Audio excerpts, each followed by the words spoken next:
एणिकी semi-final पहुँचला Australia. महिला विश्वकप रे प्रथम दल बनीगला ऑस्ट्रेलिया जे प्रवेश करछि ओडिया विश्वकप सेमिफाइनाल। समुदाय 5टा मैच रु 4टा मैच रे विजय हासिल करछि ऑस्ट्रेलिया। आ गोटे मैच तो वर्षा होता जहाँफल मैचटी रद्द है। से मैचटी विपक्ष दल सहित एणिकी एक अंक अर्जन करें दुई दल। तो दुई जन भितर विभाजन है पॉइंट्स। ऑस्ट्रेलिया से एक अंक पाइला ना बाकी 4टा मैच रे सबुथ विजय हासिल कर 8 अंक मिलता ऑस्ट्रेलिया को। आ गोटे मैचटी रद्द होबारु एक अंक पाई और समुदाय 9 अंक सहित पॉइंट्स टेबल नंबर 1 अच्छी ऑस्ट्रेलिया। एवं मात्र 3टा स्थान बाकी अच्छी सेमिफाइनाल पॉइंट्स टेबल। एक तो नंबर 2 तापर नंबर 3 तापर नंबर 4 सेमिफाइनाल जावाई। तो ऑस्ट्रेलिया दल विश्वकप्र मैच नंबर 17 रे बांग्लादेश को हरैकी एक कारनामा कर सेमिफाइनाल पहुंची। ऑस्ट्रेलिया एक तरफा जितला मुकाबला। ऑस्ट्रेलिया 10 विकेट हरैला बांग्लादेश को। तो बांग्लादेशी वाला 169 रन टार्गेट रखते प्रथम बैटिंग करके ऑस्ट्रेलिया आगे। एणिकी बांग्लादेश निर्धारित 50 ओवर 198 रन ही करते 9टा विकेट हरई। ऑस्ट्रेलिया टार्गेट चेस करिवारे किछि भी असुविधा है नहीं। पुणी आउ थे कैप्टेन एलिसा हेली साहाय्य कले और शतक मारिले बांग्लादेश विपक्ष में।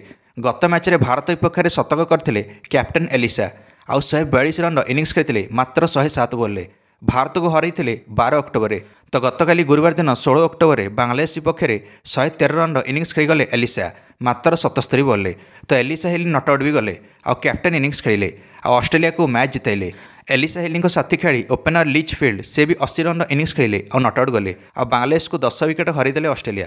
एकदम एक तरफा है मुकाबला आ हरईकी सीधा सेमिफाइनाल पहुँचले। तो बांग्लादेश बर्तमान पॉइंट्स टेबल नंबर 6 रे अच्छी। एबे किंतु सतर्कर घंटी भारत पाई। भारत निजर गत 2टा मैच लगातार हारी। भारत को निजर बाकी 3टा मैच रे सबुथ जीतू पड़ो हेले जाकि भारत पाई स्वाधीन आकार में सेमिफाइनाल जाइहब। जदि गोटे मैच हारुଛି भारत 3टारू सेमिति भारत को अन्य दल उपर निर्भर होगा पड़ो एणिकी सेमिफाइनाल जावाई। तो सेमिफाइनाल भारतर आगू जी बाट आहरी कठिन हम। भारत निजर आगामी मैच रे इंग्लैंड सहित भेटो अक्टोबर 19 तारिख में। तो इंग्लैंड अच्छी बर्तमान नंबर 2 रे पॉइंट्स टेबल। जदि इंग्लैंड हरईद भारत को तो इंग्लैंड क्वालिफाई कर सेमिफाइनाल 1 एणिकी 9 अंक हो इंग्लैंडर। बर्तमान इंग्लैंड 7 अंक अच्छी। तापर ता पर मैच अच्छी भारतर न्यूजीलैंड सहित अक्टोबर 23 तारिख दिन। तो न्यूजीलैंड अच्छी बर्तमान नंबर 5 रे एणिकी समुदाय 3 अंक सहित पॉइंट्स टेबल अच्छी। न्यूजीलैंड पर भी करब हार परिस्थिति भारत भली।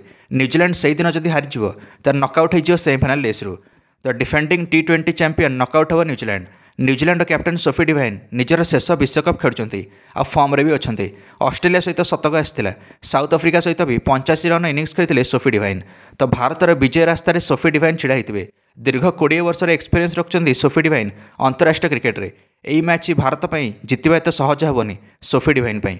कारण 2024 रे T20 विश्वकप जिताई सोफी डिवाइन न्यूजीलैंड को एकला दम्रे आ साउथ अफ्रिका को हरई फाइनाल आ न्यूजीलैंड बनी T20 विश्वकप चैंपियन 2024। दर्शक बंधु मैंने तापर भारतर शेष ग्रुप मैच अच्छी बांग्लादेश सहित अक्टोबर 26 तारिख में।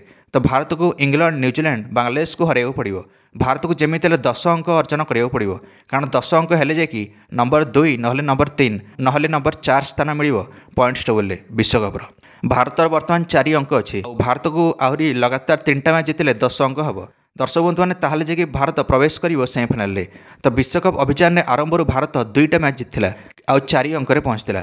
किंतु बाकी 2टा मैच हारिकी निज अड़ुआ सृष्टि कर भारतीय महिला दल। सेपटे ऑस्ट्रेलिया कैप्टेन एलिसा हेली कहते भारत गोटे भल टीम किंतु कौन पे लगातार 2टा मैच हारिला मुझे जापारि। तो भारत को भेटिया चाहूँगी आ सेमिफाइनाल भारत ऑस्ट्रेलिया हो ना फाइनाल हो भारत और ऑस्ट्रेलिया। जदि भारतीय विश्वकप सेमिफाइनाल ना फाइनाल को न जाऊँगी हेले बड़ विचित्र कथा। कारण आयोजक अच्छी भारत आ बड़ निराशा हाथ लगे जदि भारत सेमिफाइनाल भी पहुँची पारनी ना। कौन कहते निश्चय मंतव्य कमेंट दे वीडियो को लाइक और चैनल को सब्सक्राइब करदे। समस्त क्रिकेट अपडेट्स धन्यवाद।